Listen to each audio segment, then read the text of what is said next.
नमस्कार.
नमस्कार. आवाज येतोय?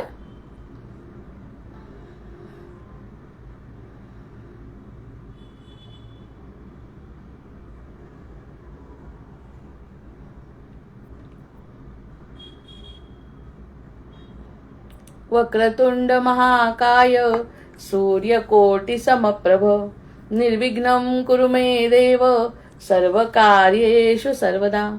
या कुंदेन्दु तुषारहार धवला या शुभ्रवस्त्रामृता या वीणावरदण्डमण्डितकरा या श्वेतपद्मासना या ब्रह्माच्युत शङ्करः प्रभृतिभिर्देवैर्सदा वन्दिता सा मां पातु सरस्वती भगवती निःशेषजाढ्यापहा.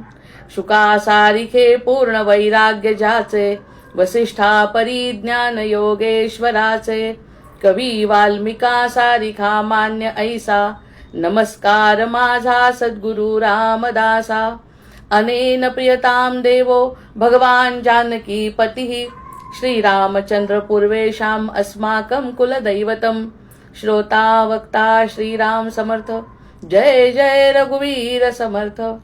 सानन्दमानन्दवने वसन्तम् आनन्दकन्दम् हतपापवृन्दम् वाराणसीनाथमनाथनाथम् श्रीविश्वनाथं शरणं प्रपद्ये. श्रीविश्वनाथं शरणं प्रपद्ये. मनोनिवृत्ति परमोपशान्ति सा तीर्थवर्या मणिकर्णिका च. जय जय रघुवीर समर्थ. जय जय रघुवीर समर्थ. सगळ्यांना श्रीमद दासबोध जयंती निमित्त हार्दिक शुभेच्छा. जय जय रघुवीर समर्थ. बघा, काल आपण जो विषय पाहत होतो त्या ठिकाणी शेषावर पहुडलेले, क्षीरसागरामध्ये पहुडलेले आपण आपले विष्णू बघतोय आणि त्यांच्याबद्दल जेव्हा चर्चा चालतीये त्यावेळी आपण कासवाची कथा ऐकली. ती कासव म्हणजे आपला सर्वसाधारण जीव आपण असं त्याला गृहीत धरलं आणि काल कासव त्रेतायुगामध्ये त्यांचा प्रयत्न करतोय. त्रेतायुगामध्ये समोर दिसतात भगवंत क्षीरसागरामध्ये पहुडलेले शेषावरती आणि समोर कासव लाटांना झेलत झेलत झेलत असा विष्णूंपर्यंत येतो. पण विष्णूंपर्यंत आल्यानंतर आपण बघितलं की त्या ठिकाणी शेषाचा फुत्कार त्याला सहन करावा लागतो आणि थोडक्यात लक्ष्मी सुद्धा त्याला नाकारते. याचं कारण आपण बघितलं काल की या दोन गोष्टींमुळे की त्याच्याकडे अहंकार आहे आणि थोडासा मीपणा आहे. भगवंत स्वतः त्या ठिकाणी सांगतायत की मी अहंकार रूपी शेषनागावर बसलेलो आहे. त्यामुळे ज्याच्याजवळ थोडासा किंचित जरी अहंकार असला तरी त्या जीवाची तपश्चर्या असली तरी सुद्धा माझं दर्शन शक्य नाही. मग असं करता करता त्या जीवानी त्रैता संपलं. त्रैता युगात त्याचे प्रयत्न चालले होते आणि ते प्रयत्न असफल झाले असं म्हणता येणार नाही, पण प्रत्यक्ष दर्शन त्याला घेता नाही आलं. मग दर्शन न घेता आता सत्ययुगाकडे आले. मग सत्ययुगामध्ये तो आलाय म्हणजे आपण पुनर्जन्मावर मानतो. या ठिकाणी आपली साधना कशी फळाला येते किंवा कधी कधी आपण त्या गोष्टी का करत नाही, या सगळ्या गोष्टीचं कारण आपल्याला ह्या गोष्टींमध्ये कळतं. या सगळ्या गोष्टी ऐकल्यानंतर आपल्याला कळतं की पूर्वजन्मीची काही साधना असते आणि पूर्वजन्मीची साधना असेल तर जीवाला पुष्कळ पुढे जाता येतं, असं त्याचं उदाहरण आहे. मग त्यांनी एवढं मोठं युग काढलंय, त्याच्यासोबत दुरून दुरून बघायचा. ही सुद्धा एक प्रकारची मुक्ती आहे.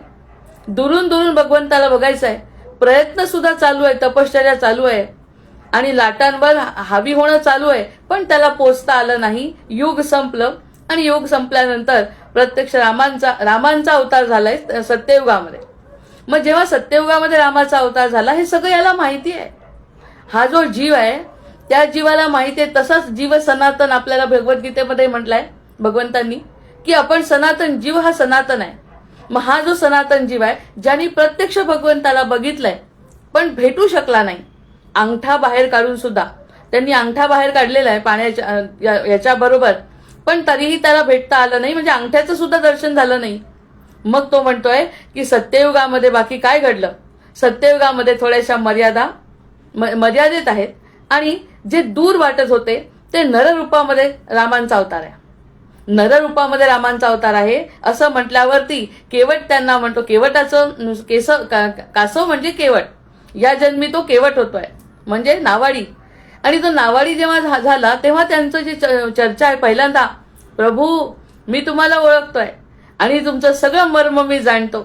हे सगळ्यात महत्वाचं वाक्य काल आपण बघितलं की प्रभूचं मर्म मी जाणतो, असं त्यांचा संवाद प्रभूंशी समोरासमोर नावाड्याचा समोरासमोर संवाद होतोय. आणि तो म्हणतोय प्रभू मी तुम्हाला जाणतो.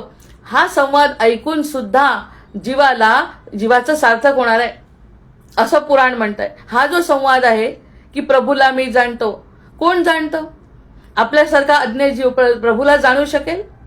जशी केवटाची तपश्चर्या आहे, जशी कासवाची तपश्चर्या आहे, त्या तपश्चर्येतून जे समोर रामरूप अवतरलंय त्याला तो म्हणतोय जाणतोय. म्हणजे त्याची जी पुण्याई आपली की त्यांची ही कथा ऐकायला मिळते. या पुण्याईमुळे त्यांचा जो संवाद आहे तो संवाद आपल्याला आपला वाटू शकतो आणि आपण म्हणतो प्रभू मी तुम्हाला जाणतो असं म्हणणारा केवट आपल्याला आपला वाटतो. जसं शंकराचार्यांनी आपल्याला म्हटलंय की तुम्ही हे जे प्रकार केले तर तुम्हाला ज्ञान लवकर मिळेल, तुमच्याजवळ जे नाही ते काढून टाकलं तर ज्ञान मिळेल. तसं केवट म्हणतोय प्रभू मी तुम्हाला जाणलं. प्रभूंना जाणणं इतकं सोपं नाही. आता हा अवतार जो आहे तो प्रत्यक्ष विष्णू म्हणजे राम आहे, शेष म्हणजे लक्ष्मण आहे आणि आपली लक्ष्मी म्हणजे सीतामाई आहेत. हे सगळं आणि कासव म्हणजे केवट आहे. आणि जेव्हा केवट म्हणजे आपला हा नावाडी आहे, मग केवटाने प्रेमाने निर्धारपूर्वक सांगितलं. हे सांगणं आवश्यक आहे. आपल्याला जर थोडंसं ज्ञान झालं, ज्ञान कोणतं की प्रभू काय आहे, प्रभू कोण आहे, ते शेषशाही भगवान कोण आहे, जो आपल्या आतमध्ये पहुडलेला आत्मा आहे तोच शेषशाही भगवान आहे असं अद्वैतापर्यंत शंकराचार्यांना जायचं आहे. त्यामुळे जो व्यक्ती असं सांगत असेल तो व्यक्ती आपला वाटणं आणि त्याचं हे श्रवण करणं हे आपलं भाग्याचं लक्षण आहे. मग तेव्हा श्रीराम जानकीकडे बघितलं आणि हसतो, त्यांच्याकडे बघून हसतो. हसल्यावरती राम सुद्धा मंदस्मित करतात आणि राम सुद्धा ओळखतात की हा कासव आता या जन्मात सुद्धा आपल्या समोर उभा आहे. त्यामुळे इतर कुणाला हा संवाद कळत नाही, इतर कुणाला त्याच्यामध्ये काही काय होतंय कळत नाही, पण ते दोघं एकमेकांकडे पाहून हसतात. किती तपश्चर्या केली रे, इतक्या दिवसांची तपश्चर्या, युग लोटल्यावर सुद्धा तू माझ्यासोबत आला, आता बाकी मी तुझ्या समोर आहे. हे उदाहरण आहे आता की मी तुझ्या समोर उभा आहे, आता काय करू मी सांग असं विचारतात. तेव्हा लक्ष्मण चिडतो. लक्ष्मण म्हणतो पुन्हा शेषनागच आहे ना तो लक्ष्मण शेषाचाच अवतार असल्यामुळे पुन्हा त्याला राग येतो. त्याला वरवरचं दृश्य, आपण दृश्य निरसन जर दासबोधामधलं वाचलं तर कळेल की दृश्य निरसन व्हायला पाहिजे. समोर सोबत राम असून सुद्धा दृश्याचं निरसन झालं नाही. आणि त्यांनी विचारलं की हा केवट असा कसा तुम्हाला त्रास देतोय आणि असा कसा तुमच्या जवळ येतोय. अरे इतक्या दिवसाची त्याची साधना आहे, का जवळ येणार नाही तो जीव. ते इतके दिवसाची तपश्चर्या साधना वेगवेगळ्या प्रकाराची केलेली आहे त्यांनी, त्यामुळे तो जवळ येतोय हे कोण जाणतंय? ह्यावरती आपण स्थिर झालं पाहिजे. कोण जाणतंय? तो जाणतोय करणारा, आणि ज्याच्यासाठी तो करतोय तो जाणतोय. हे दोघं एकमेकांना जाणत असल्यामुळे याचं हास्य आणि रामांचं हास्य एक होत आहे. हा संवाद सुद्धा आपल्यासाठी पूर्वपुण्याचा आहे. हा संवाद सुद्धा पूर्वपुण्याचा आहे, जे जीव शिवाशी मिलन होण्यासाठी किती उत्सुक आहे. या 3 प्रकारच्या ज्या इच्छा पाहिल्या त्या ठिकाणी बघितलं, ती इच्छा त्याची एवढी जबरदस्त जागृत होती, त्यासाठी त्यांनी सगळं आयुष्य घालवलं, युग संपवले. आणि जेव्हा समोर आला, कल्पना करू, समोर रामचंद्र जेव्हा दिसले तेव्हा रामा किती वाट बघायला लावली, आणि तेव्हा मला दूर दूर दिसत होते. आता तर तुम्ही माझ्यासाठी अडले, आता तुम्ही माझ्याशिवाय जाऊ शकत नाही पुढे, अशी अवस्था माझ्या तपश्चर्येने झाली आहे म्हणतो तो. अशी तपश्चर्या यायला पाहिजे आपल्या मनामध्ये, की ही जी तपश्चर्या त्याची घडली आहे, ती घडत असताना तो इतका त्याच्यावरती, जसं तुकाराम महाराज बोलतात पांडुरंगाशी, तसं हा म्हणतोय, तुम्ही मला जवळ येऊ देत नव्हते, तुमचा अंगठा मला बघू देत नव्हते, तुमच्या पाण्यातून मला ढकलत होती लक्ष्मी माता, आणि शेषशाही जो नाग आहे तो माझ्यावरती फुटकारत होता. पण हे सगळं करत असताना आता बघा, इतकी वाट बघितली आहे, इतकी वाट बघितली आहे, की आता तुम्ही माझ्या समोर आहे आणि मी तुम्हाला पार करणार आहे. जय जय रघुवीर समर्थ. हे कसं करणार लक्ष्मणाला? कारण लक्ष्मण हा अहंकार, ते शेषाचा अवतार आहे, त्यामुळे इतर कुणाला कळत नाही, त्या कथेचं सार कळत नाही, त्या कथेचं रहस्य कळत नाही. शंकराचार्यांनी बरोबर टिपलंय ते.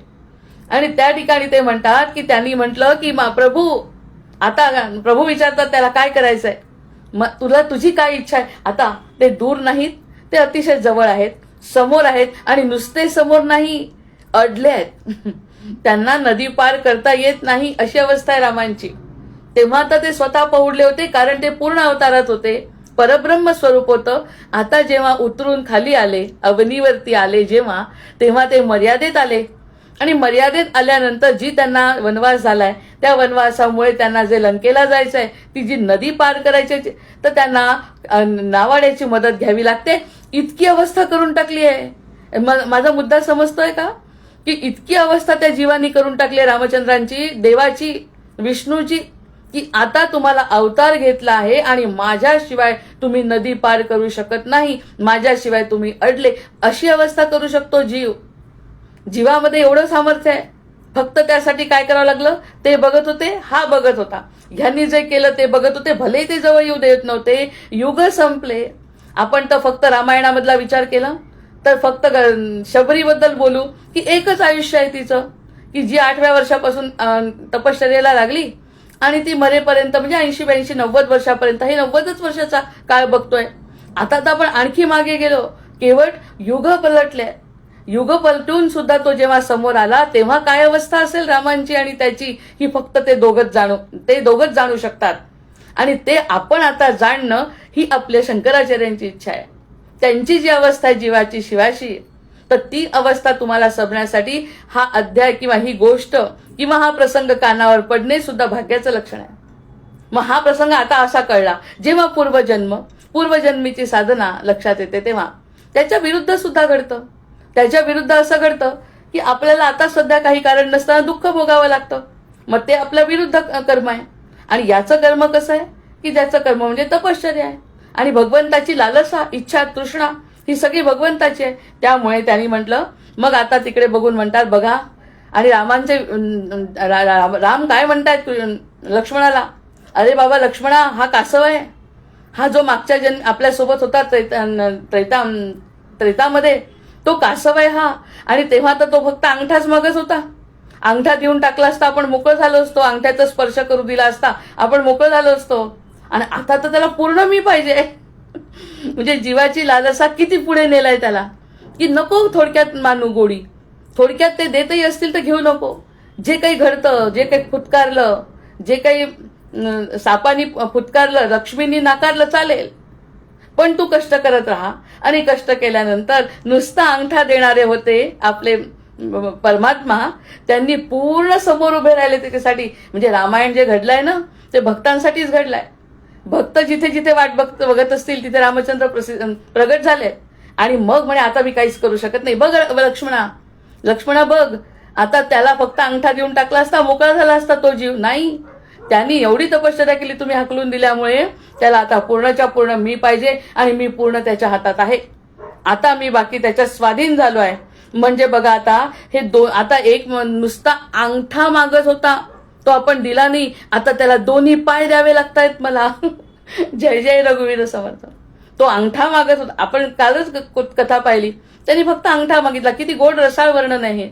एक अंगठा मागत होता आणि अंगठ्याचा स्पर्श केला असता जीव निघून गेला असता, पण तुम्ही ते करू दिलं नाही किंवा त्याचा अहंकार आडवा आला. जे काही त्याच्या बाबतीत घडलं ते घडलं, पण त्यांनी निराश न होता त्यांनी प्रयत्न सुरू ठेवले. आता नुसता पायाचा अंगठा नाही तर 2 पाय माझे त्याच्या हातात जाणार आहे, अशी भक्ताची ताकद आहे. म्हणजे अद्वैताकडे नेत असताना आधी द्वैतातलं उदाहरण देतात आहे की त्याला पूर्णच्या पूर्ण पाय. बरं, पाय तरी पूर्ण का? पूर्ण शरीर मिळत आहे रामांचं त्यांना, नुसते पाय नाही मिळत आहे. कारण पायाचा भार घेतोय तो हातावर, इतका तो केवट आता किती मोठा झाला. या कष्टामुळे, या तपश्चर्येमुळे किती मोठा झाला. आणि त्यामुळे त्यांनी स्वतःला आणि त्याच्या कुटुंबाला आणि पितरांना मोक्ष मिळवून दिला. स्वतःला तर मिळाला, पण पितरांना सुद्धा मोक्ष मिळवून दिला. मग आता केवट होणं म्हणजे काय? तर अहंकाराचा त्यांनी पूर्ण त्याग केला. त्यांनी तपश्चर्या केली, त्यांनी वाट बघितली. कासवानी तपश्चर्या केली, वाट बघितली, अहंकाराचा पूर्ण नाश केला. कारण शेषाने सांगितलं थोडासा अहंकार शिल्लक आहे, मी करतो असं तुला वाटतंय की नाही, त्यामुळे तू आपल्या विष्णूसमोर येऊ शकत नाही. मग विष्णूसोबत येऊ शकत नसल्यामुळे त्यांनी तो प्रयत्न केला, अहंकाराचा नाश झाला. आणि मग केवट म्हणाला की रामचंद्रा तुम्ही म्हणताय पार करा, तर तो म्हणतो मी तुम्हाला पार नेतो, मी तुम्हाला पार नेतो. रामाला म्हणतोय मी तुम्हाला नदीच्या पार नेतो. ही गोष्ट म्हणून नाही ऐकायची, त्या गोष्टीपेक्षा आपण कसा भगवंताच्या जवळ जातो, ज्या कष्टाने आपण केलं ते सगळे कष्ट भगवंताला दिसत असतात आणि त्याला सांगतो मग मी तुम्हाला पार करतो. आपण याचा अर्थ असा काढायचा, शरीर म्हणजे नाव आहे आणि या नावेमध्ये जर अहंकार नसलेलं शरीर मध्ये जो हृदयामध्ये जो भगवंत आहे त्याला पार करायचा आहे, त्या आत्म्याला परमात्म्यापर्यंत न्यायचं आहे. अशी केवटाची अवस्था म्हणजे या जीवाची अवस्था नाही का? या जीवाची अवस्था म्हणजे हे शरीर म्हणजे नाव आहे आणि त्या नावेमध्ये भगवंत आहेतच. अद्वैत सिद्धांत आहे हा, त्या नावेतच भगवंत आहेत आणि भगवंत म्हणजे आपला आत्मा आहे आणि त्या आत्म्याला परमात्म्यापर्यंत जायचंय. मी तुम्हाला पार करतो. कसा जीव आहे तो जीव आहे अहंकाराचा पूर्ण त्याग केलेला जीव आहे. त्या ठिकाणी त्याच्याकडे अहंकार नाही, त्याच्याजवळ धैर्य आहे, त्याच्याजवळ आत्मविश्वास आहे. या तिन्ही गोष्टी एका युगाच्या एका फक्त जन्माच्या नाही, ते युग संपतले तरी तो संपत नाही. अशा प्रकाराने त्यांनी कासवाच्या रूपातून केवटात आला आणि त्याला सांगितलं. आणि नाव म्हणजे शरीर आहे आणि ही ज्ञानाची धारा म्हणजे गंगा. ही जे ज्ञान मिळेल की प्रभू माझे मी प्रभूंचा, आणि इतके दिवसाची वाट पाहिली प्रभू बघतायत, हे जे ज्ञान त्याला मिळालं. त्यांनी पहिला शब्द वापरला जेव्हा प्रभू दिसले तेव्हा, प्रभू मी तुमचं मर्म जाणतो. ही सोपी गोष्ट नाहीये. प्रभू मी तुमचं मर्म जाणतो म्हणणारा केवट ही सोपी गोष्ट नाहीये. ते ज्ञान आहे, ते खरं ज्ञान आहे. मी तुम्हाला जाणतो कारण मी तुमचा अंश आहे म्हणून मी जाणतो आणि आता मी तुम्हाला पार नेणार. यामध्ये कुणीही काही अडथळा आणू शकत नाही. आता मागच्या वेळेस लक्ष्मी देवींनी आणि शेषनागांनी खूप अडथळे आणले आणि ते योग्य होतं हे मला पटलं. नंतर मी तपश्चर्या केली, अहंकाराचा नाश केला आणि त्यानंतर पुन्हा जन्म घेतला. आणि तुम्ही जो नररूपात जन्म घेतलाय तो म्हणजे माझ्याजवळ आलेला परमात्मा. हे केवटाचं उदाहरण जीवाला शिकवत आहे. मग जीव ब्रह्माचं ऐक्य म्हणजे तत्वमसी हेच म्हणतायत ना, तत्वमसी तू आणि मी आणि तू काही वेगळा नाही. आता बाकी तुला माझ्याशिवाय पर्याय नाही. रामांना अडवलंय, विष्णूला अडवलं. जे शेषशाही भगवंत शांत पडले होते त्यांनी मर्यादित अवतार घेतला. कशासाठी? साधू संतांसाठी आणि राक्षसांचा नायनाट करण्यासाठी जो अवतार घेतला. आता त्यांना तो जीव म्हणतोय, जीव आपण त्याला म्हणतोय की आता मी तुला पार करणार आणि माझ्याशिवाय तू जाऊ शकत नाही, माझ्याशिवाय तू पार म्हणजे उलट झालं ना. भगवंत पार करणारे आपल्याला तर जीव पार करतोय भगवंताला. जय जय रघुवीर समर्थ. अशी अवस्था येऊ शकते, येते हे उदाहरणच ते, त्यासाठीच ते उदाहरण आहेत सगळे. आपण म्हणतो की या नुसत्या गोष्टी फक्त नावेतून जायचं आणि रामांनी बसायचं आणि ते कौतुक करायचंय असा अर्थ नाही. ह्या जीवाची तपश्चर्या फळाला आली आहे आणि अडवून ठेवलंय भगवंताला. आता भगवंत पुढे जाऊ शकत नाही.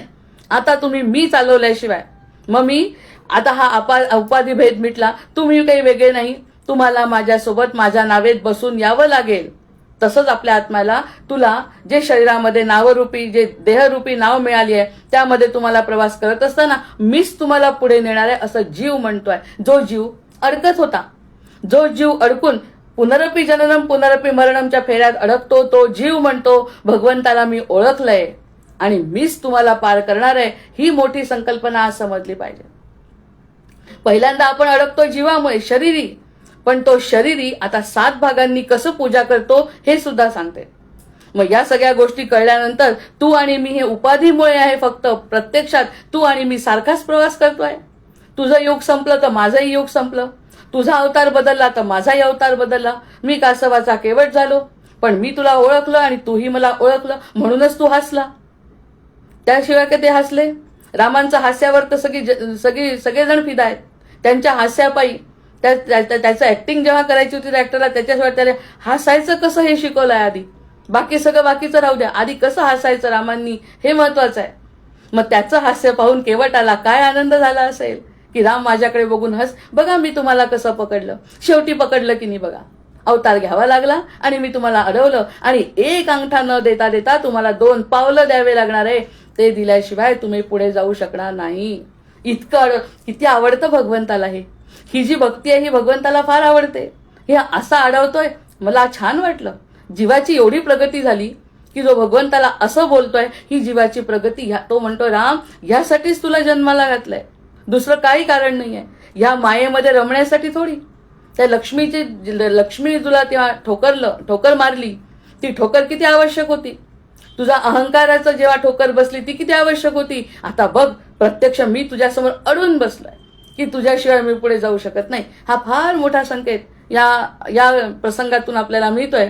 मग तो म्हणतो, केवट म्हणतो मी तुमचं मर्म जाणतो, म्हणजे मी वेगळा नाही, तू मीच आहे आणि मी तोच आहे हे मी जाणतो. हे मोठं महावाक्य आपल्याला या नावाड्याने दिलंय. त्या नावाड्याची गोष्टपेक्षा नावाड्याचं वाक्य किती महत्वाचं आहे आपल्यासाठी. जीव अडवू शकतो. जसं तुकाराम महाराज आणि एकनाथ महाराज जसे करायचे तसंच त्याची परिस्थिती आहे. तो म्हणतो मी तुम्हाला पुढे जाऊ देत नाही. केवट म्हणजे साधी गोष्ट नाही आहे. तो जीव आहे, कष्ट करून आलेला, तपश्चर्या करून आलेला. मग आता तो चरण प्रक्षालन करतो. कोणाचं? भगवंताचं चरण तो म्हणतो एकदम नावेत नाही घेत मी. तुम्ही स्वच्छ आहात, तुम्ही निर्गुण निराकार आहात, तुम्ही सगळं काही आहे, तुम्ही अतिशय सर्वोत्तम आहात. पण आता जे तुम्ही करणार आहे ना ते तुम्ही माझ्या नावेत तसं बसू शकत नाही. तसं कसं बसणार माझ्या नावेमध्ये? कारण माझी नाव अशुद्ध आहे ना. तुमचा प्रश्न नाही. आता तुम्हाला मी ओळखलं, तुम्हाला मी जाणलं, मला तुम्ही जाणलं, पण देह अशुद्ध आहे. देह अशुद्ध असल्यामुळे मी माझ्या शुद्धीकरणासाठी तुमचे पाय धुणार आहे.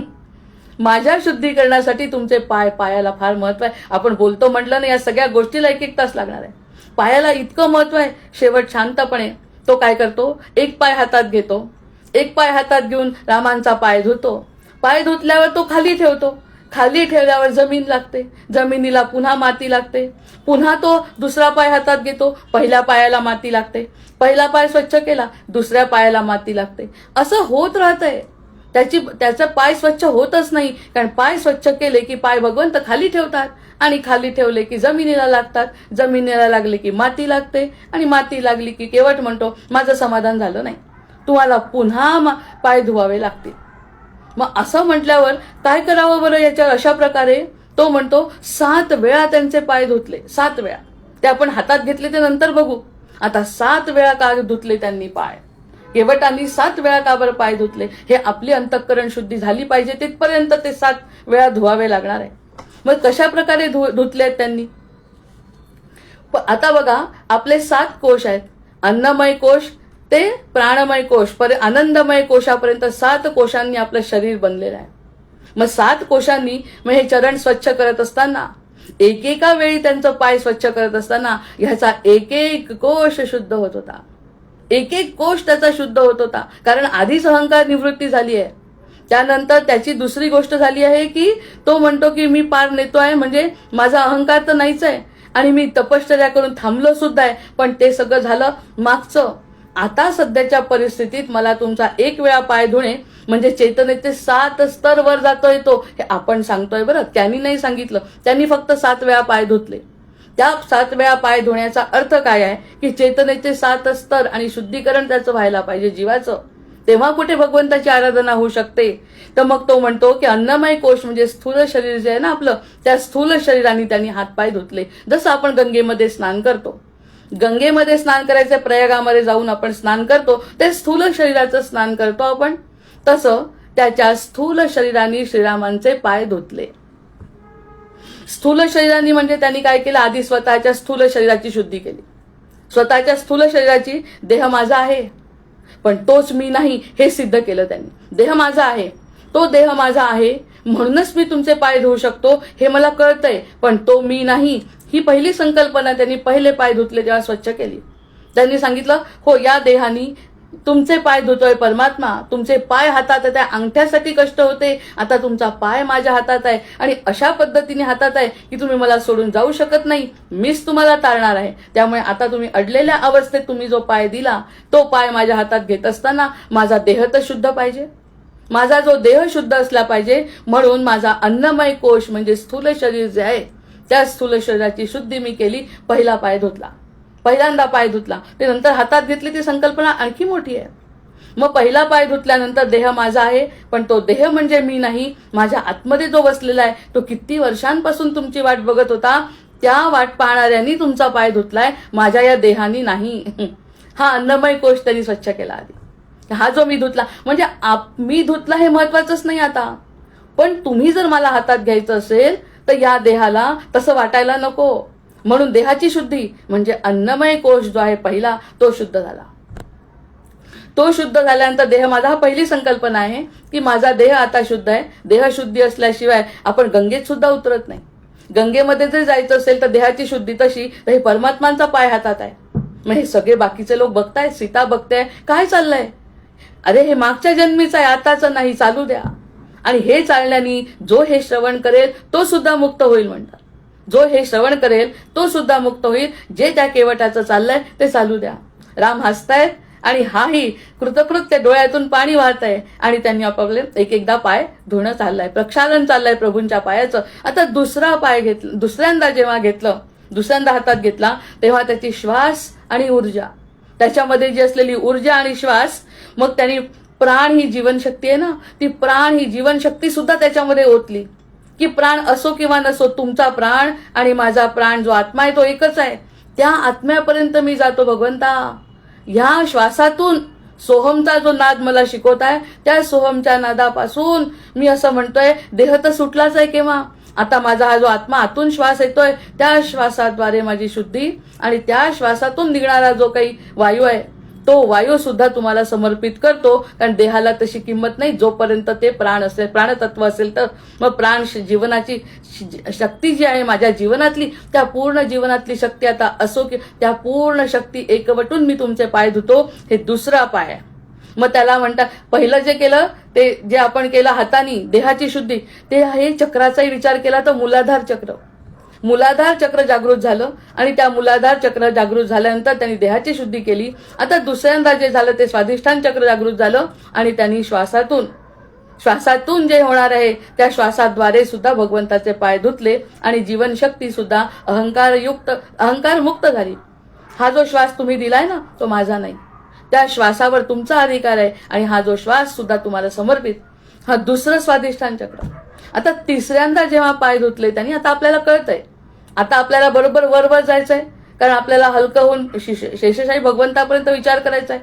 तिसऱ्यांदा जेव्हा मनोमय कोश आहे, मन आणि भावना, आता माझा संसार नाही, आता माझा कुटुंब नाही, आता माझं हे सगळं दिसणारं काही दृश्य जगत आहे ते काहीच नाही, माझ्या मनामध्ये दुसरं काही नाही, माझ्या मनामध्ये फक्त प्रभू तुम्ही आहात, फक्त तुम्ही आणि तुम्ही असं करून जेव्हा तिसऱ्यांदा मग त्यावेळी काय होतं माहितीये, जेव्हा फक्त प्रभू आपल्या मनात असतात तेव्हा कोणत्याही प्रकारची भीती राहत नाही, कोणत्याही प्रकारची इच्छा राहत नाही, कोणत्याही प्रकारचा राग राहत नाही, कोणत्याही प्रकारची आसक्ती राहत नाही, कारण प्रभू माझ्या हातात आहे. प्रभू हातात असल्यामुळे बाकीचं सगळं दृश्य निरसन होतं. कुणीही कुटुंबातले व्यक्ती दिसत नाही, आपला काय काम आहे ते दिसत नाही, फक्त प्रभूंचे पाय आणि मी. जसा अर्जुनाला तो फक्त डोळा दिसला, जेव्हा द्रोणाचार्यांनी सांगितलं की तुला काय दिसतंय, तर फक्त डोळा, तो फिरणारा सुद्धा मासा दिसला नाही, फक्त त्याला डोळा दिसला. तसा मला आता माझ्या मनोमय कोशापर्यंत तुम्ही, आपण त्याचा मनोमय कोश अर्थ काढायचा. पण जेव्हा तिसरं पाऊल हातात घेतलं तिसऱ्यांदा, तेव्हा त्यांच्या मन आणि भावना पूर्णपणे भीतीमुक्त, भयमुक्त आणि रागमुक्त, आसक्तीमुक्त अशा अवस्थेमध्ये मग त्यांचं मणिपूर चक्र जागृत झालं. म्हणजे ह्या सगळ्या पद्धतीने जेव्हा भगवंताची पूजा होते तेव्हा ते मणिपूर चक्र जागृत होतं, कुंडलिनीचाही आधार घेतला जातो. असं 7 वेळा घडलंय. पहिल्यांदा मूलाधार, दुसऱ्यांदा स्वाधिष्ठान, तिसऱ्यांदा मणिपूर मनोमय कोश, पहिल्यांदा अन्नमय, दुसरा प्राणमय, तिसरा मनोमय. या तिन्ही कोशाद्वारे आपण त्याचं कल्पना करू शकतो तो किती खोलात त्याची पूजा चालली आहे. लक्ष्मणाला कळत नाही, सीतामाईंना कळत नाही असं दाखवतात.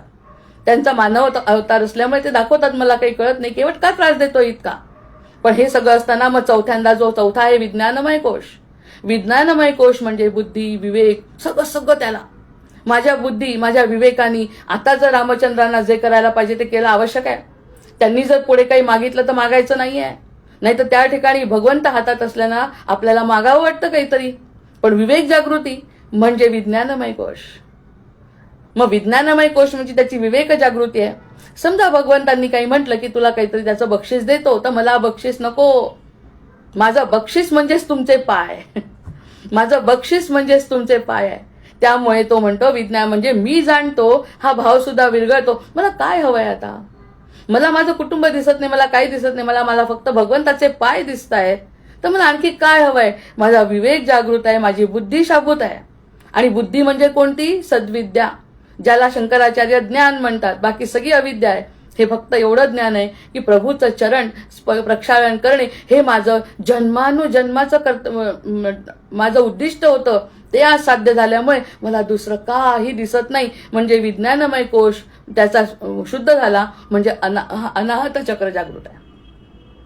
म्हणजे मूलाधार, स्वाधिष्ठान, मणिपूर आणि अनाहत चक्र सुद्धा त्याचं जागृत झालं.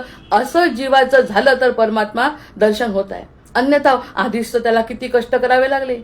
अहंकार निवृत्ती हे तर अगदी वरवरच्या गोष्टी झाल्या. दुःख निवृत्तीबद्दल आपण जसं बोललो.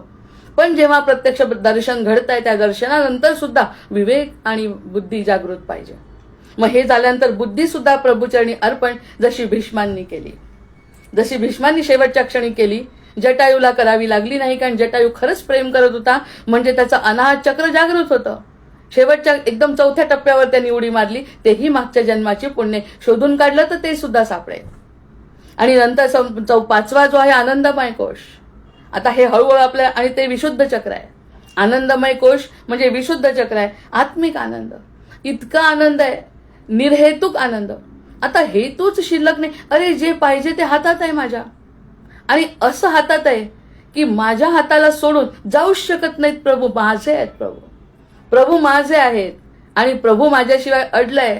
इतका मी महत्वाचा आहे त्यांच्यासाठी. प्रभू आपल्याला हातपाय सोडून जाऊच शकत नाहीत. अशा वेळी आनंदमय कोश म्हणजे आत्मिक आनंद मिळतो. आता या ठिकाणी करणं धरणं काहीच नाही. मग अशी बुद्धी विवेकापर्यंतच करायचं आहे. नंतर त्याला आनंदाची सुरुवात झाली. म्हणजे आनंदवने वसंतम ते सुरू झालंय.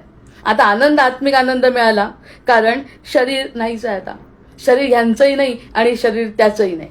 भगवंतालाही सुद्धा त्यांनी मूळ रूपात बघितलंय ना. त्याच्यामुळे रामांना सुद्धा ते मर्यादेत बघू शकतात. राम हा विष्णूचा अवतार आहे यापर्यंत त्याची बुद्धी आहे. राम म्हणजेच विष्णू आहे हे कळलंय. म्हणजे राम देहात नाहीच आहे आणि हा केवटही देहात नाही आहे.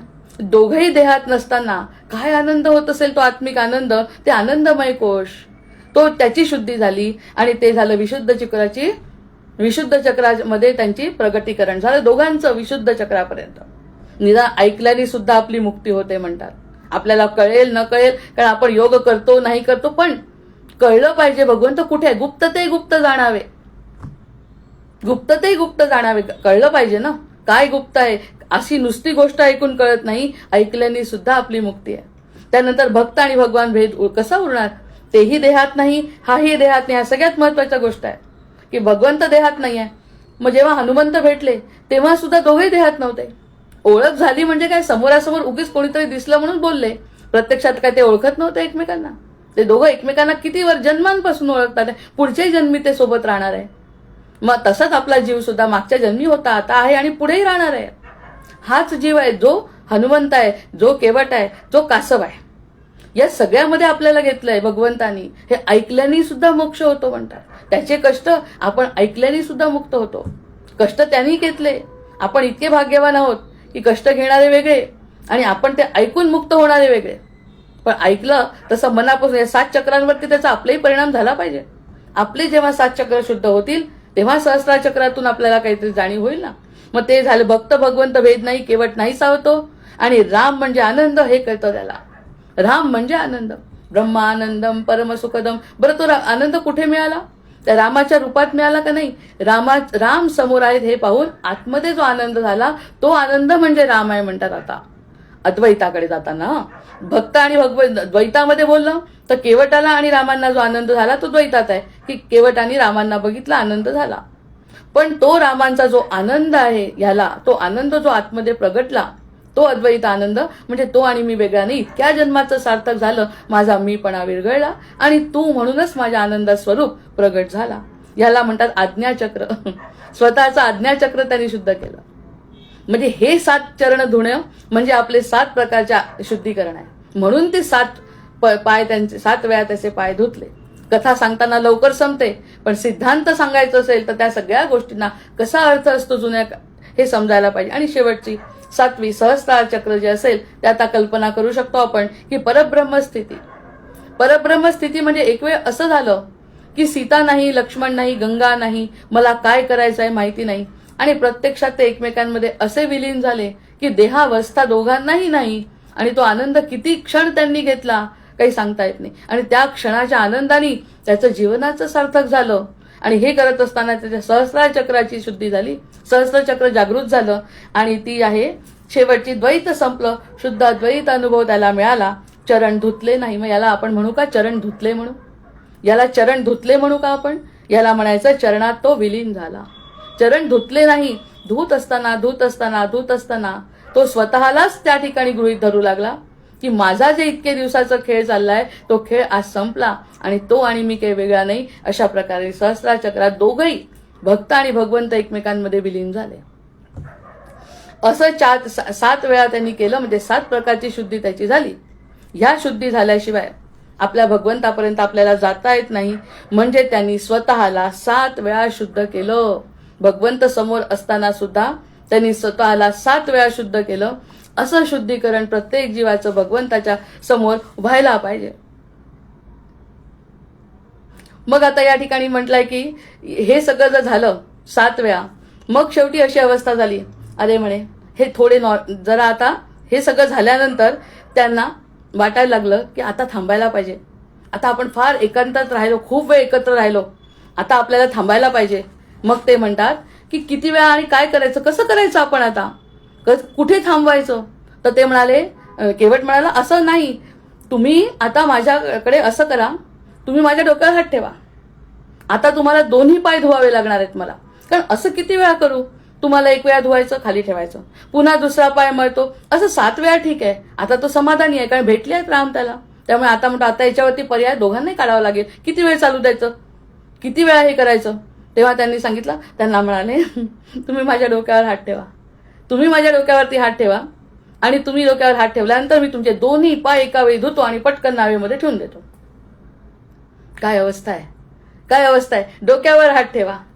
तेव्हा भगवंत म्हणतात आहे त्याला की बरं ठेवतो म्हणतात. त्यानंतर त्यांनी त्याच्या डोक्यावरती हात ठेवले. याचा अर्थ आपल्याला आता समजतो की त्याचा अर्थ काय आहे. डोक्यावरती हात ठेवणे म्हणजे आता मी तर धुणार आहे, तुम्हाला सगळं करणार आहे, मी शुद्ध आहे. शुद्ध झाल्यामुळे आता तुमचे हात माझ्या डोक्यावरती आवश्यक आहे आणि तुम्ही पूर्णच्या पूर्ण माझ्या हातात आहे. तुम्ही एकही कण जमिनीवर नाही. आता तुमचा हात माझ्या डोक्यावर आणि हातात तुमचे पाय म्हणजे पूर्ण शरीर माझ्या अंगावर, तुमचा भार माझ्या अंगावर आहे. तुम्ही एकटे राहू शकत नाही उभे आता. आणि आता ते म्हणत होते म्हणे की मी ब्रह्मांडाचा नायक आहे, अनंत कोटी ब्रह्मांडाचा नायक आहे. जे मी करतो ते माझ्यामुळे होतं, किंचित का असे ना. रामचंद्र म्हणतात आहे मला अहंकार होता जसा तुझा काढला, माझा नाही निघाला. कारण मला असं वाटत होतं की मीच सगळ्यांना सांभाळतो. पण आता परिस्थिती अशी झाली आजच्या कथेमध्ये की भगवंत म्हणतात बाबा रे, तुझा हात नसेल तर मी खाली पडीन आता. तुझ्या डोक्यावर माझा हात आणि दोन्ही पाय तुझ्या हातात, मग मी पडणार नाही का? जर तू हात काढला तर पडून जाशील, मी पडेन. आतापर्यंत मला वाटत होतं मी हात काढला की भक्त पडतो, पण आता तुझा हात काढल्यावर मी पडून जाईन रे. म्हणजे माझा सुद्धा अहंकार गेला. किती विशुद्धीकरण आहे, किती विशुद्धीकरण आहे. माझ्या डोक्यावर दोन्ही हात ठेवा म्हणत असताना तो महान हुशार आहे. आणि हुशारी कुठून आली त्याची? ही सगळी जी हुशारी आली आहे ती आली कुठून आहे? त्याच्या तपश्चर्येतून आली, त्याच्या प्रेमातून आली, त्याच्या भक्तीतून आली. आणि त्या भक्तीतून, तपश्चर्येतून, आत्मविश्वासातून आलेली ही. आणि त्यांना काय वाईट करायचं होतं रामांचं? की असं करून त्यांना जवळ घेऊन आणि त्यांना पाडून द्यायचं, असं काहीच नव्हतं. ही सगळी तपश्चर्या त्याची पणाला लावून त्यांनी अंतिम टोक गाठलाय. अंतिम टोक असं आहे की माझ्या डोक्यावर हात ठेवा, माझा आधार घ्या आणि माझ्या हातात उभे राहा. एवढं सोपं आहे जीव. आणि जीवाला भगवंत करतात जशी तुझी इच्छा असेल तसं, पण तशी तपश्चर्या पाहिजे ना. भगवान म्हणतात माझ्या मधला सुद्धा अहंकार तुटला रे. खरं सांगतो केवटा, आतापर्यंत मला वाटत होतं की मीच सगळ्यांना सांभाळतो. मर्यादित आहेत ना हे मर्यादित अवतार असल्यामुळे बोलू शकतात. विष्णूंना गरज नाही या सगळ्या गोष्टींची. पण राम मर्यादा अवतार आहे, मर्यादा पुरुषोत्तम आहे. ते म्हणतात आतापर्यंत जे मला वाटत होतं मी स्पष्ट सांगतो. आतापर्यंत जसं ते सेतुबंधनाच्या वेळी सगळेजण दगड टाकत होते, सेतू बनवत असताना सगळे अगदी खारीपासून सगळेजण दगड टाकत होते आणि सगळे तरत होते. आणि राम म्हणाले की आता मी पण टाकून बघतो, मी पण एक दगड टाकतो. मग जेव्हा त्यांनी दगड उचलला आणि टाकायचा प्रयत्न केला तर तो डुबला. अरे, माझ्या नावाने दगड टाकता तो तरतो आणि मी टाकलेला. हनुमंत त्या ठिकाणी त्यांना म्हणतात रामांना, रामा तुम्ही सोडलेला कोणता जीव जगू शकेल, तरू शकेल सांगा? तुम्ही जर सोडून दिलं त्याला तो कसा तरेल? तुम्ही तुमच्या नावाने तरतोय आम्ही, आणि तुमच्या हातातून जर तुम्ही सोडलं एखाद्याला तो कसा तरेल? हे समजून घ्या रामा. म्हणजे त्या ठिकाणी रामांना आहे ना थोडासा की मी सोडलं तर तरत नाही कोणी, ही भावना हनुमंतांनी टाकलेली आहे. त्याच्या अवतार कोणता आहे? नर अवतार आहे. म्हणून समजत नाही असं काहीच नाही, कुणाला काही समजत नाही हा भागच नाही या ठिकाणी. पण नर अवतार असल्यामुळे, मर्यादा पुरुषोत्तम असल्यामुळे त्यांना असं वाटतं हो मी जर दगडामध्ये दगड टाकला तर तो तरला नाही, मग केवट वगैरे काय. पण केवटाने माझा हा सुद्धा अहंकार दूर केला आणि म्हटलं की मी जर सोडलं तर भगवंत पडणार. म्हणजे किती किती गोष्टी या ठिकाणी आपल्याला नवीन आणि आपल्यासाठी आनंददायी आहे की भगवंत किती अधीन आहे भक्ताच्या. तो म्हणतो तू जर सोडलं बाबा तर भगवंत मध्ये म्हणतात भक्त सुद्धा भगवंताला वाचवतो. ही गोष्ट तुझ्या या प्रसंगावरून लोक लक्षात घेतील आणि त्यापर्यंत सहस्रार चक्रापर्यंत आराधना करतील. या अध्यायाचं किंवा याचं वैशिष्ट्यच हे आहे, याचं फळच हे आहे की हा अध्याय वाचून किंवा ही गोष्ट वाचून समजून तशा प्रकारचं शुद्धीकरण जर झालं तर भगवंत स्वतः आपल्यावर अधीन असतात. जे भगवंत अनंत कोटी ब्रह्मांडाचे नायक आहेत ते भक्ताच्या अधीन होतात. हे केवटाचा प्रसंग कासवापासून सुरू आहे. मग कासव जे नुसतं बघतो आपण देवळामध्ये त्याचा किती मोठा अर्थ आहे. आणि दर जन्मामध्ये, दर युगामध्ये कासव आहे. मग या सगळ्या गोष्टी कळल्यानंतर भक्त भगवंताला वाचवतो. मग शंकराचार्यांची जी दृष्टी आहे त्याच्यामध्ये भक्ती म्हणजे ज्ञानाची परिपक्व अवस्था आहे. शंकराचार्य म्हणतात भक्ती म्हणजे ज्ञानाची परिपक्व अवस्था. त्यांनी जे ज्ञान मिळवलं, युगांची तपश्चर्या आहे, त्याचं जे अंतिम टोक आहे ती भक्ती निर्माण झाली. त्या ठिकाणी जर भक्ती निर्माण झाली त्या भक्तीमुळेच त्याच्या डोळ्यात पाणी येतंय आणि भगवंताची आराधना करतोय, त्याचे पाय पुसतोय, त्याला खाली ठेवतोय, त्याला वर घेतोय, त्याला डोक्यावर घेतोय. हे सगळं भक्तीमुळे करतो. कशामुळे झालं? ते ज्ञान झालं त्याला. किती वर्षांचं ज्ञान त्यांनी केलं, त्याचा परिपाक म्हणजे भक्तीमध्ये झाला. आणि मग तो गीतेमध्ये भगवंत म्हणतात आणि मग पर श्रद्धायुक्त जे जो तुझ ऐसा मी कथिला अमृतमय हा धर्म सेविती भक्त अति प्रियते मजला. असे भक्त मला प्रिय आहेत असं भगवंतांनी आपल्याला भगवद्गीतेमध्ये सुद्धा सांगून ठेवलंय. मग असा भक्त त्यांना सापडला. हा ऐकून सुद्धा आपण तसं करायचा प्रयत्न प्रत्येक जीव करू शकतो हे सांगण्यासाठी ते गोष्टी असतात. जिथे भक्त आहे तिथे भगवंत वेगळा नाही. आणि पितरांचा उद्धार, जीवाचा उद्धार, अहम ब्रह्मास्मी. तो म्हणतो मीच ब्रह्म आहे. नाही आहे का ब्रह्म? त्यांनी एवढी तपश्चर्या केली तेव्हा कुठे ब्रह्मापर्यंत पोहोचू शकला? तो दूर होता ब्रह्मा. तो त्याला मानव अवतारामध्ये आणता आलं. मानव अवतारामध्ये आल्यानंतर फक्त त्याच्याच जवळ आला. हजारो लोक असतील पण हजारो लोकांना सोडून भगवंत बरोबर त्याच्याजवळ आले. कारण आपले कर्म, आपले सिद्धांत, आपली तपश्चर्या हे सगळं आकर्षित करत असते आणि त्याच गोष्टी त्याच्या समोर येतात. म्हणून तो कर्मसिद्धांत मानला पाहिजे. तो कर्मसिद्धांत म्हणजे सतत कर्म करणे आणि ते कर्मफळाची आशा न करणे. असं जर केलं तर भगवंत असे आपल्या हातात झेलता येतात. आणि असे भगवंत झेलता येतात की मी जर हात काढला तर भगवंत पडतील, अशी अवस्था. मग एका आचार्य म्हणतात या ठिकाणी ब्रह्मात्म ज्ञान प्राप्त सर्व बंधन निवृत्ती. असं जर ज्ञान झालं की भगवंत कोण आहे ते कळलं, शेषावर असलेले भगवंत कळले, आणि ते कळल्यानंतर आणि हे जे कळलं तर बंधनाची निवृत्ती आहे. कोणत्याही प्रकारचं बंधन आपण सोबत काय घेऊन जातो, आपण बंधनात कशामुळे पडतो, जीवाला पुनरपी जन्म का करावं लागतं, कारण हे बंधन आहे. पण बंधनच राहत नाही, कारण भगवंत आणि भक्त काही वेगळा राहत नाही. आचार्य म्हणतात ब्रह्मात्म ज्ञान प्राप्त सर्व बंधन निवृत्ती. अशा प्रकारे सर्व प्रकारच्या बंधनांची निवृत्ती होते. जेव्हा एकाला ब्रह्मज्ञान होतं तेव्हा कुल पितर संबंध यांचे सगळ्यांचं बंधन संपतं आणि सगळे मुक्त होतात. इतकी ही पतित पावनी कथा आहे. म्हणजे या पुराण कथा आपल्यासाठी इतक्या आवश्यक आहेत कळणं. मग आता केवट म्हणजे हा जो नावाडी आहे तो कोण आहे, मग आता याचा अर्थ आपण काढायचा. तो नावाडी म्हणजे अर्थातच अहंकार रहित जीव. अहंकार रहित का बरं म्हटलं, कारण अहंकार असलेला कासव होता. कासव हे संपलं युगामध्ये, त्यांनी नावाडी म्हणून अवतार घेतला, त्यामुळे त्याला आता अहंकार रहित जीव म्हणायला लागले. म्हणजे नुसता केवटाचा उच्चार जरी केला त्या नावाड्याचा तरी अहंकार रहित जीव होऊ शकतो. अशी अवस्था प्रत्येक जीवानी केली पाहिजे. केवट म्हणजे अहंकार रहित जीव. कासव संपला, तपश्चर्या संपली, पुढे पुढे जातोय आपण. पुढे पुढे गेल्यावर कष्ट कमी आणि भक्ती आणि प्रेम जास्त, कारण वाचून श्रवणाने सुद्धा हा लाभ आहे.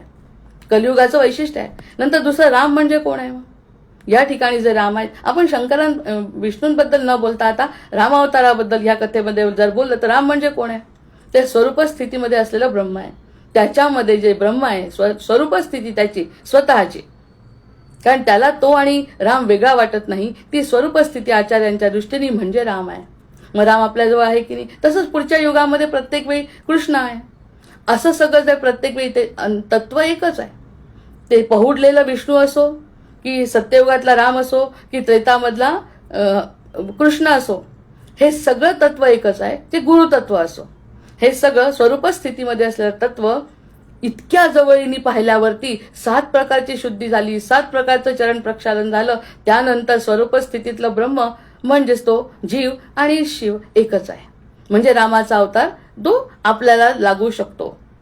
नंतर तिसरं चरणसेवा म्हणजे काय आहे. चरणसेवा आता आपण बघितली की आपली शुद्धी झाली. आपल्याला भगवंत कोण आहे माहिती आहे, पण आपण शुद्ध नाही ना. आपण शुद्ध नसल्यामुळे 7 वेळा त्यांनी चरण प्रक्षालन केलं, म्हणजे 7 प्रकारचा अहंकार निवृत्ती केली. एक एक मूलाधार चक्रावरती काम करत, त्या चक्रांवरती काम करत, शुद्ध करत करत दुसरं काही दिसेनासं नाही. दुसरं सगळं स्पष्ट झालं आणि फक्त राम दिसू लागले 6व्या चक्रापर्यंत. 7व्या चक्रात तर राम सुद्धा अदृश्य झाले. राम आणि हा एकटाच झाला. म्हणजे चरण सेवा म्हणजे या अहमची निवृत्ती. अहमची निवृत्ती म्हणजे ज्याचा मी आहे त्याच्यात मी गेलो. अहम म्हणजे जो मी समजत होतो ते बाजूला झालं आणि ज्याचा मी आहे त्याच्यापर्यंत मी गेलो. आणि ही जी कथा आहे तो कथा आहे, ही पूर्ण कथा ब्रह्म ऐक्याचा अनुभव देणारी कथा आहे. ऐकायची नाही, नुसती वाचायची नाही. जसा दासबोध वाचून फायदा नाही, नुसतं ज्ञानेश्वरी वाचून फायदा नाही. हा, भलेही थोडीशी शुद्धी होईल की एका अन्नमय कोशाची शुद्धी होईल, देह शुद्ध होईल, मन शुद्ध होईल, पण प्रत्यक्षामध्ये ऐक्याचा अनुभव घ्यायचा असेल तर ही कथा 7 चक्रांवरती काम करते. आणि 7व्या ज्ञानामुळे निशंक होतो जीव. निशंक झाला म्हणजे ह्याला जर मिळालं तर आपल्याला का नाही. आणि मुळात असं असतं की आपण जेव्हा एखाद्या कुटुंबात राहतो, कुटुंबामध्ये एक व्यक्ती काहीतरी विशेष करतं, त्याच्याजवळ पैसे असतात, त्याच्याजवळ ज्ञान असतं, ते ज्ञान आपोआप जसं आपल्याकडे येतं ही पण एक सोय करून ठेवली आहे. जसं आपोआप ते ज्ञान आपल्याकडे लिगल हेअर जसं आपल्याकडे येतं, आपल्या कुटुंबातलं, आपल्या ऋषींचं, आपल्या ऋषींनी जे काही करून ठेवलंय ते सगळं ज्ञान आपल्याजवळ येतं की नाही आपोआप. आपल्याला कष्ट कमी करून त्यांचं ज्ञान आपल्याला हात ठेवल्यामुळे, आपल्या डोक्यावर हात ठेवला की आपल्याला ते जसं आपल्यापर्यंत येतं, तसं या ज्ञानामुळे निशंकता आणि विश्वास निर्माण होतो की तो जर करू शकतो, त्यांनी जर कष्ट केलेत, आपल्याला श्रवणाने आणि अंतःकरण शुद्धीने भगवंत प्राप्त होऊ शकतात. आणि भगवंत म्हणजे काय, आनंद. भगवंत म्हणजे आनंद. म्हणजे भगवंताला शोधायला की जायचीच गरज. आतमधल्या आतमध्ये जर त्यांनी आनंद घ्यायचा प्रयत्न केला तर भगवंताचे पाय धुणे काय, भगवंताच्या मांडीवर जाऊन बसणे काय. जीव मनाने काही करू शकतो. इतकी मुभा त्यांनी दिली आहे. हे ऐक्य साधणं म्हणजे मग ते ब्रह्म ऐक्याचा अनुभव घेतला पाहिजे. नुसत्या गप्पांमध्ये आणि गोष्टींमध्ये रस नाही आता, कारण कलियुग आहे, शेवटचा जन्म आहे आपला, असू शकतो. कारण इतकं भयंकर सगळं पुढे होणार आहे की हा शेवटचा जन्म, ह्यांच्या सगळ्यांची तपश्चर्या, ह्यांच्या सगळ्यांच्या आशीर्वादाने ब्रह्म ऐक्याचा अनुभव घेणं, हे या कथेचं सार आहे. कथेचं म्हणजे आचार्य म्हणतात अनुभव घ्या. पहिल्या दिवशीपासून ते म्हणतात अनुभव घ्या. न भक्तो न भगवान, न भक्तो न भगवान, न सेवा न सेवकः, न भक्तो न भगवान, न सेवा न सेवकः, एकमेव अद्वितीयम ब्रह्म, एकमेव अद्वितीय ब्रह्म. ह्यावरती स्थिर झालं पाहिजे. नाही अनुभव आला तरी स्थिर तिथेच व्हायचं की बाकी सगळं खोटं आहे, जे आहे ते चालू दे. 1 मिनिटाचा जो आनंद मला ब्रह्माचा द्यायचा असेल त्याला, तर मला माझ्या स्वरूपातच स्थित व्हायला लागेल. जसं त्या केवटाने अडवून ठेवलं रामांना, तसं मीही म्हणायला पाहिजे तू आणि मी काही वेगळा नाही, हे मला कळलंय आणि मी तुला जाणतो. पहिली सुरुवातच त्याची आहे, मी तुम्हाला जाणतो. आपणही म्हणायचं मी तुला जाणतो. हे सगळं कळल्यामुळे मी भगवंता तुला जाणतो, मग त्याला स्थिर होणं भाग आहे. आणि तो जेव्हा स्थिर आला, आनंद यायला लागला, तर 7 प्रकारची शुद्धी आपणच करायची, जी आपण आता भक्तही भगवंताला वाचवतो ही कथा सांगते. आपल्याला आतापर्यंत वाटत होतं म्हणजे इथपर्यंत नेतो भगवंत की माझं तुला मोठं करण्याचं काम आहे. तू भले मला मोठा म्हणत असशील, पण मी तुला मोठा करतो, कारण तू आहे म्हणून मी आहे. जय जय रघुवीर. नाही तर एकांतात मी राहिलोच होतो पौडलेला. जो एकांतामध्ये मी जो आनंद घेत होता तो मला कुठे मिळाला. म्हणून तर मी माझ्या श्वासाद्वारे ब्रह्मांना सांगितलं ना की उत्पत्ती कर, आणि उत्पत्ती केल्यानंतर जर जीव माझा समजला नाही मला, तर मला उपयोग काय या सगळ्या प्रकृतीचा खेळ करून. त्यामुळे भक्तही भगवंताला वाचवतो हे सांगून त्यांनी स्वतःकडे कमीपणा घेतलाय रामांनी. आणि तो म्हणतोच आहे की मी मर्यादित अवतार आहे, मी या सगळ्या गोष्टी मान्य करतो. तो काही विष्णू नाही, निर्गुण निराकार. निर्गुण निराकाराशी आपण बोलूच शकत नाही, पण रामांशी केवळ बोललेला आहे. जो क्षीरसागरामध्ये जाऊन जवळ जवळ जाण्याचा प्रयत्न केला, अंगठा बाहेर काढला, काही फायदा नाही झाला. इथे प्रत्यक्ष सापडले देहरूपामध्ये. म्हणजे असे प्रत्येकाला अनुभव देत देत भगवंत येतात. ही कथा श्रवण करा म्हणतात. ईश्वर आणि जीव यांच्यातील द्वैताचा लय होतो. आता ही जी संकल्पना आहे फार कठीण नाही जाणार समजायला. आता जरी ती गोष्ट असली त्याचा अनुभव घ्या म्हणतात. द्वैतात सुद्धा राहू नका. द्वैतापेक्षा आपणच खाताना आत्मात्वम गिरिजा मती सहचरा प्राणात शरीरम गृहम. माझ्या शरीरामध्ये ज्याचं घर आहे त्यालाच मी खाऊ घालतोय, आणि तोच राम आहे, तोच कृष्ण आहे, तोच परमात्मा आहे, तोच आनंद आहे. असं म्हणून जीवन जर जगायला सुरुवात केली तर ईश्वर आणि जीवाच्या द्वैताचा लय करायचा आहे. द्वैतच नाही, आता जे करीन ते त्याचं आहे, आणि तो आहे असं शेवटच्या क्षणी 7व्या गोष्टीवर आपण रिपीट करू शकत नाही. त्या 7व्यावर जसा नावाडी थांबला तशा 7व्यापर्यंत आपण आपल्या एकांतात ती साधना करत आपण त्या गोष्टीपर्यंत पोहोचायचं आहे. मोक्ष स्पर्शाने होत नाही हे सांगितलं त्यांनी. नाही तर अंगठा दाखवून दिला असता. त्यांनी काढलाच होता पायाचा अंगठा, खरं तर सगळ्यात मोठा असतो. अंगठा बाहेर काढून ठेवला होता, पण मोक्षाने नुसता स्पर्शाने मोक्ष होत नाही म्हणतात. म्हणून त्यांना जन्म घ्यावा लागला. आणि जन्म घेतल्यानंतर तुला पूर्णच मी देतो ना, नुसता अंगठा काय मागतो, माझा पूर्ण मी स्वतः तुला स्वाधीन करतो. त्यामुळे मोक्ष हा स्पर्शाने होत नाही, अहंकार त्यागाने मिळतो. हे केवळ त्याच्या कासवाच्या कथेवरून कळतं. आणि भक्ती ही ज्ञानाची परिपक्व अवस्था आहे. ज्ञान आहे आणि भक्ती असेल तरच ज्ञानाची परिपक्व अवस्था आहे. नाही तर ज्ञानाचा अहंकार करून काय फायदा. या ठिकाणी भगवंत म्हणतात मला अहंकार झाल्यासारखं झालं की माझ्याशिवाय जीव जगू शकत नाही, ते सुद्धा केवटाने काढलं. कुणाचा अहंकार चालणार आहे या ठिकाणी. मग हे जेव्हा सांगितलं, आणि राम म्हणजे स्वरूप स्थितीतला ब्रह्म आहे. मग जेव्हा मी भक्त नाहीसा होतो तेव्हा उरतो तो फक्त राम, म्हणजेच ते चैतन्य, जे ब्रह्म, ज्याला नाव दिलंय आपण ब्रह्म, ते ब्रह्म फक्त शिल्लक राहतं. असं जर म्हटलं तर या नारायण तत्व काय आहे यावरती आपण पुन्हा विवेचन करू. कारण ही जी कथा आहे ती कथा या ठिकाणी आपण अद्वैत सिद्धांताने बघितली. आता तत्व काय हे सुद्धा सिद्धांताने सांगते की जे नारायण तत्व काय आहे, या सगळ्या आचार्यांच्या दृष्टीने, आचार्य शैलीतून आपण त्याच्यावरती विचार करू. आज सध्या आपण जीवाशिवाचं मिलन, म्हणजे जीव आणि शिव, शिव ब्रह्मा विष्णू महेश या 3 पेक्षाही एक परब्रह्म तत्वाचा जर विचार केला तर त्या ठिकाणी एका उदाहरणाने, जसं भगवंतांना अवतार घेऊन सांगावं लागलं तसं या उदाहरणाने आपल्या बऱ्याच गोष्टी स्पष्ट होतात. आणि अशा स्पष्ट करून नुसतं ऐकून वाचून चिंतन करून नाही तर त्याचा अनुभव प्रत्येकाने घ्यावा अशी इच्छा आहे. एकादशीच्या पूर्वसंध्येला हा अनुभव प्रत्येकाला मिळावा अशी सद्गुरूंच्या चरणी प्रार्थना करते आणि आता थांबते. जय जय रघुवीर समर्थ. भर्जन भव बीजाचे, अर्जन सुख संपत्तीचे, तर्जन यमदूताचे, राम गर्जन भोला राम राम राम, भोला राम राम राम. आवाहनं न जानामि तवार्चन, पूजांचैव न जानामि, क्षम्यतां परमेश्वर, क्षम्यतां परमेश्वर, क्षम्यतां परमेश्वर. जय जय रघुवीर समर्थ.